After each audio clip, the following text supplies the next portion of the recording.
नमस्कार प्रिय दर्शकों, उपस्थित हूं मैं चंद्र ग्रहण विशेषांक को लेकर।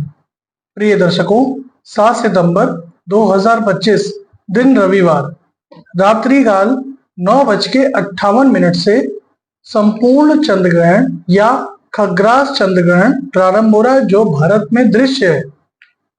प्रिय दर्शकों, भारत के साथ साथ ये संपूर्ण एशिया में, अफ्रीका में, ऑस्ट्रेलिया में, उत्तरी अमेरिका, दक्षिणी अमेरिका, पश्चिमी अमेरिका, इसके साथ साथ न्यूजीलैंड, इन सभी जगहों पे दृश्य होगा।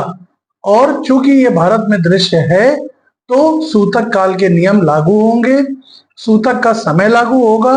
ग्रहण की शुद्धि की आवश्यकता आपको निश्चित रूप से पड़ेगी। प्रिय दर्शकों, सबसे पहले कुछ जानकारी है जिसको मैं आपको देना चाहूंगा, आप इस समय को नोट कर लीजिए। चूंकि रात में 9:58 से ग्रहण है, तो सूतक काल का जो समय होगा वो मध्याह्न यानी कि दोपहर में 12:20 से सूतक काल प्रारंभ हो जाएगा। और इस समय पे आपको कुछ भी खाने पीने की मनाही होती है। सूतक काल में जो गर्भवती महिलाएं हैं उनको घर के बाहर नहीं जाना चाहिए। क्योंकि सूतक काल चल रहा होगा तो प्रयास करें, जो कुशा आती है, कुश घास, किसी भी फूल माला की दुकान पे आप पूछेंगे तो आपको मिल जाएगी, पूजा पाठ की दुकानों पर भी मिल जाती है। थोड़ा सा लेकर के अपने पास पहले से रख ले। और जो गर्भवती महिलाएं हैं वो उसका कुछ हिस्सा तोड़ करके अपने बालों में कहीं फंसा लें। इससे सूतक का दुष्प्रभाव नवजात के ऊपर नहीं पड़ता है। प्रिय दर्शकों, वैसे तो ग्रहण काल में गर्भवती महिलाओं को बाहर नहीं निकलना चाहिए, लेकिन अगर किसी कारणवश आपको निकलना भी है तो देसी गाय का जरा सा गोबर अपनी नाभि के आसपास कहीं लगा ले, उसके बाद आप निकले, कोई दिक्कत वाली बात नहीं। प्रिय दर्शकों, एक चीज और बता दूं, जो लोग रोग से ग्रस्त हैं, बाल यानी कि जो बच्चे हैं, और वृद्ध जो बुजुर्ग हैं, उनके ऊपर सूतक और ग्रहण के नियम लागू नहीं होते। हमारे शास्त्रों में रोगी, बाल और वृद्ध को इससे बाहर रखा गया है। और चूंकि ग्रहण का समय रात में 9:58 का है और ये ग्रहण चलेगा रात में 1:26 तक संपूर्ण ग्रहण होने की वजह से। और ग्रहण का एक दुष्प्रभाव ये भी सामने आ रहा है कि राहु और चंद्रमा जब एक साथ होंगे तो ग्रहण का योग बनेगा, और उसी के ठीक सामने सप्तम स्थान पे सूर्य और केतु भी हैं। तो कहीं ना कहीं ये ग्रहण सूर्य और चंद्रमा दोनों को ग्रस रहा है। प्रिय दर्शकों, इस ग्रहण के कुछ सावधानियां हैं। कुछ राशियों के लिए ग्रहण बहुत अच्छा है, कुछ के लिए विशेष नुकसानदेह सिद्ध हो सकता है। इस ग्रहण की वजह से देश दुनिया में आपको भयानक जल आपदाएं देखने को मिल सकती हैं। इस ग्रहण काल की वजह से आर्थिक मंदी जैसी स्थिति आ सकती है। इस ग्रहण काल की वजह से कई लोगों की नौकरी में उतार चढ़ाव की स्थिति बन सकती है। खास तौर पे जो लोग विदेशों में रह रहे हैं उनके लिए यह समय चुनौतीपूर्ण हो सकता है। प्रिय दर्शकों, कुछ राशियों के लिए ग्रहण शुरुआत में तो दिक्कत देगा, 2-4 दिन, 10 दिन, लेकिन उसके बाद इनको बड़ी सफलता की ओर अग्रसर भी कर देगा। प्रिय दर्शकों, एक चीज और आपको बता दूं कि ग्रहण जब भी चल रहा होता है ना, चाहे वो सूर्य ग्रहण हो, चाहे वो चंद्र ग्रहण हो, इस ग्रहण काल को व्यर्थ कभी मत जाने दीजिए। इस ग्रहण काल में जितना हो सके पूजा, उपासना, साधना, मंत्र जप इत्यादि ये अवश्य करिए।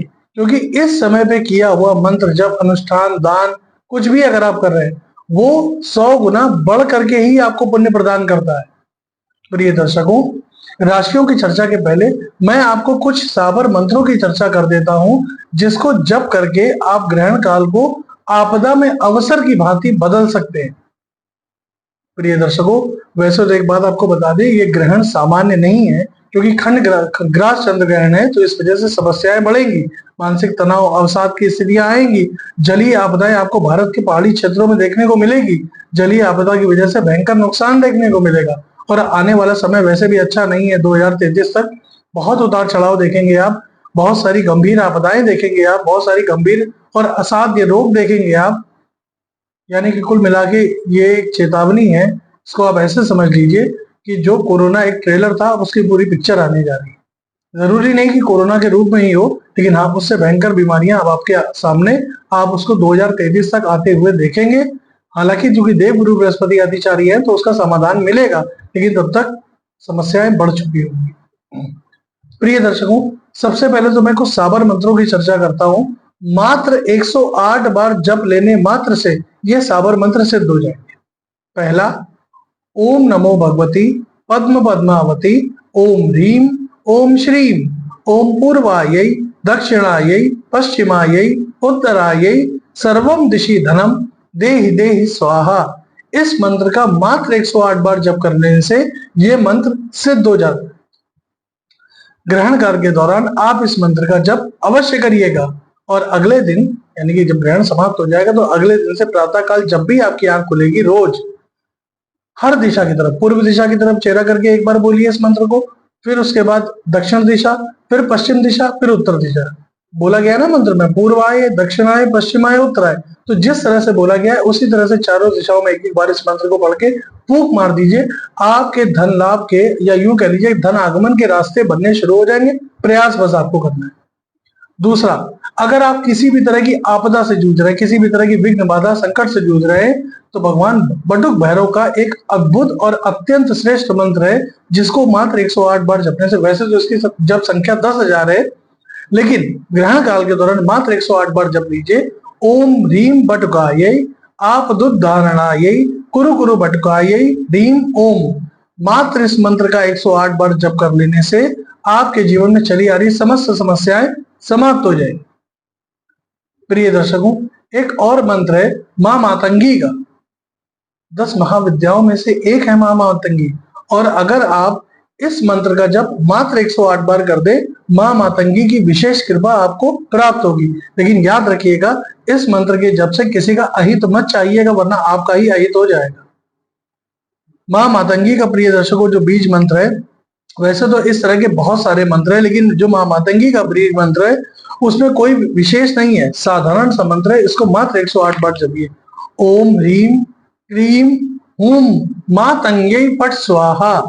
ओम ह्रीम क्लीम हुम मातंग्यै फट स्वाहा। मात्र 108 बार जप कर लेने से ये मंत्र सिद्ध भी हो जाएगा और इस मंत्र का विशेष प्रभाव आपको दिखाई देगा। प्रिय दर्शकों, चौथा और अत्यंत श्रेष्ठ साबर मंत्र, इसको पढ़ने में कोई ज्यादा दिक्कत वाली बात नहीं है। थोड़ा सा बड़ा है, 15 मिनट का समय लगेगा 108 पाठ करने में, लेकिन यकीन जानिए एक बार पाठ होने के पश्चात ये मंत्र अपना संपूर्ण प्रभाव आपको निश्चित और निश्चित रूप से प्रदान कर देगा। मंत्र को नोट कर लीजिए। श्री शुक्ले महाशुक्ले कमल दल निवासे श्री महालक्ष्मी नमो नमः। लक्ष्मी माई सत्य की माई, आओ माई करो भलाई, ना करो तो 7 समुद्रों की दुआई, रिद्धि सिद्धि खावोगी तो 984 सिद्धों की दुआई। इसको बस मात्र 108 बार पढ़ लीजिए, मात्र 108। ये मंत्र अपने आप में चमत्कारिक प्रयोग है। इससे बड़ा धन वर्षा का मंत्र कोई बना नहीं है। आप एक बार इसको करके देखिए। इन चारों में से जो भी मंत्र आपको समझ में आए, मात्र 108 बार, आप ज्यादा करना चाहे ज्यादा कर लीजिए, लेकिन मात्र 108 बार कर लेने से ये मंत्र सिद्ध हो जाते हैं। ये साबर मंत्र है। प्रिय दर्शकों, अगर आप नहीं मंत्र जप करना चाहते, आप बैठ के राम राम ही जप लें, कृष्ण कृष्ण ही जप ले, राधा राधा हरि हरि शिव शिव, जो आप जपना चाहें उसी को जप ले, लेकिन इस रात्रि को व्यर्थ मत जाने दीजिए। क्यों? क्योंकि ग्रहण काल में सोना निषेध होता है, भोजन करना निषेध होता है। कोई भी नया और शुभ काम ग्रहण और सूतक काल में नहीं करना चाहिए। कोई यात्रा नहीं करनी चाहिए। अगर आप यात्रा में चल ही रहे हैं और ग्रहण पड़ गया वो एक अलग विषय है, वरना यात्रा की शुरुआत नहीं करनी चाहिए। इन सब जगहों पे जो जो पॉइंट मैंने बताए, इन सब जगहों पे आपको नुकसान हो सकता है। प्रिय दर्शकों, ये तो बात हो गई ग्रहण की। अब ग्रहण कहाँ लगेगा ये भी मैंने आपको बता दिया। अब चर्चा करते हैं राशियों की। मेष राशि के जातकों के लिए ग्रहण लाभप्रद है। धन लाभ के बहुत अच्छे योग बनेंगे। रुके हुए काम आपके पूरे होते हुए चले जाएंगे। साथ ही साथ आपके जीवन में जो भी समस्याएं चल रही थी वो एक एक करके धीमे धीमे समाप्त होंगी। वृषभ राशि, वृषभ के लिए दशम भाव में एक ग्रहण लगने जा रहा है। ये आपको मानसिक तनाव देगा। स्वास्थ्य का ध्यान आपको रखना पड़ेगा और आगे चल के कुछ समय के बाद आपको बड़ी सफलता भी देखने को मिल सकती है। मिथुन राशि, नवम भाव भाग्य भाव में होने जा रहा है। यात्राएं भूल के भी ना करें, चाहे लंबी दूरी की हो चाहे छोटी दूरी की हो। पिता के स्वास्थ्य का ध्यान, पिता के साथ वैचारिक मतभेद की स्थिति बनेगी। दाम्पत्य जीवन में उतार चढ़ाव की स्थिति बनती हुई दिखाई दे रही। खर्चे आपके बढ़ सकते हैं और व्यर्थ के वाद विवाद से दूर रहिए। कर्क राशि, बहुत सावधान हो जाए कर्क राशि वाले, अष्टम भाव में होने जा रहा है। चोट चपेट एक्सीडेंट दुर्घटना की संभावनाएं बन सकती हैं। शल्यकर्म इत्यादि की संभावनाएं, आंखों से संबंधित शल्यकर्म हो सकता है, तो आपको सावधानी बरतनी है। पिता के स्वास्थ्य का ध्यान देने की आवश्यकता पड़ेगी। संघर्ष आपका बढ़ेगा। अगर आप कोई भी किसी रोग से जूझ रहे हैं, उस रोग के बढ़ने की संभावनाएं बन रही हैं, आपको सावधान रहने की बहुत सलाह दी जाएगी। सिंह राशि, अपने आगे दूसरों की भी सुनिए, सिर्फ अपनी मत चलाइए। दाम्पत्य जीवन का बहुत ध्यान दीजिए। व्यापार का ध्यान दीजिए, खासतौर पे पार्टनरशिप में अगर व्यापार है तो सिर्फ अपनी मत चलाइए, सामने वाले की सुनिए भी। चिंताएं आपकी बढ़ेगी। अनिद्रा की शिकायत आपको हो सकती है। मानसिक तनाव, सिर दर्द, हेडेक की समस्या आपको परेशान करेगी। कन्या राशि, वैसे तो कन्या के लिए ग्रहण अच्छा है धन लाभ के दृष्टिकोण से, लेकिन आपको भी अपने स्वास्थ्य का ध्यान देना है। कोई पुराना रोग आपको परेशान कर सकता है, आपको इसका बहुत ध्यान देना होगा। साथ ही साथ जल्दबाजी में कोई निर्णय ना ले। माता के स्वास्थ्य का ध्यान दें।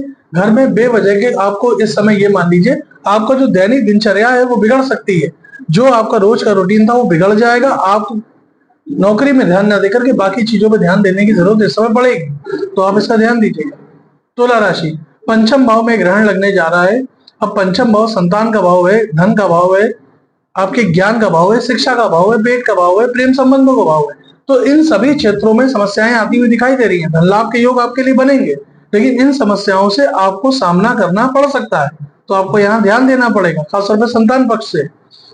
वृश्चिक, गृह कलह की संभावना बनेगी। माता के साथ अनबन हो सकती है या माता के स्वास्थ्य में प्रतिकूल प्रभाव पड़ता हुआ दिखाई दे रहा है। आपको अपने करियर में विशेष सावधानी बरतनी होगी। करियर में लापरवाही करने से बचिएगा और पैतृक संपत्ति को लेकर के कोई भी झगड़े झंझट मत करिएगा, झगड़े झंझट बढ़ जाएंगे। साथ ही साथ मित्र से धोखा मिल सकता है, तो किसी भी मित्र पे आंख बंद करके विश्वास मत करिए। धनु राशि, धनु के लिए ग्रहण बहुत अच्छा है। लाभ में वृद्धि, पुरुषार्थ में वृद्धि, भाग्य में वृद्धि। कुल मिला के देखिए, धनु के लिए ग्रहण चहुओर से सफलता लेकर के आ रहा है। धनु वालों को बस कदम आगे बढ़ाना है, सफलता उनके कदम छूटने के लिए तैयार है।